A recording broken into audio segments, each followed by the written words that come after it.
पुढची बातमी उपमुख्यमंत्री अजित पवार यांची पिंपरी चिंचवडच्या बालेवाडीमध्ये प्रचार सभा झाली। यावेळी अमोल बालवडकर यांच्यासह इतर उमेदवारांच्या प्रचारासाठी झालेल्या सभेत दादांनी जोरदार हल्लाबोल केला।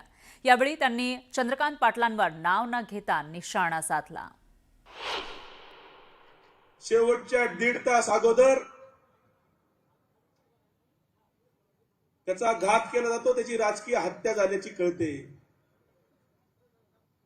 तुला एबी फॉर्म द्यायचं नाही असं ठरलंय पक्षाचं। विचार करा, एका सर्वसामान्य माजी नगरसेवक असणाऱ्या कार्यकर्त्यासाठी एवढं षडयंत्र रचतो। सांगायचं ना तेव्हा सांगायचं ना, हिंमत होती तर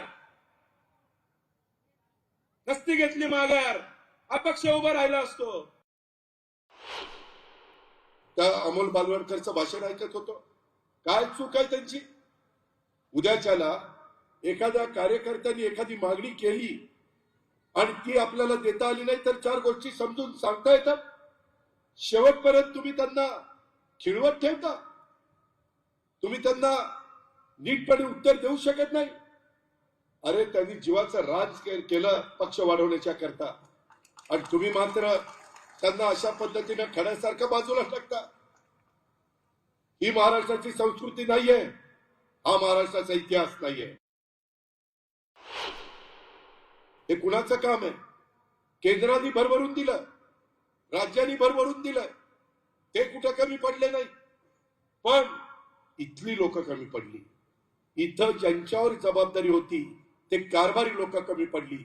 म्हणून उद्याच्या 15 तारखेला कारभारी बदलायचा। तुम्ही मला कारभारी पद द्या, नाही पुण्याचा चेहरा मोहरा बदलला तर नावाचा अजित पवार सांगणार।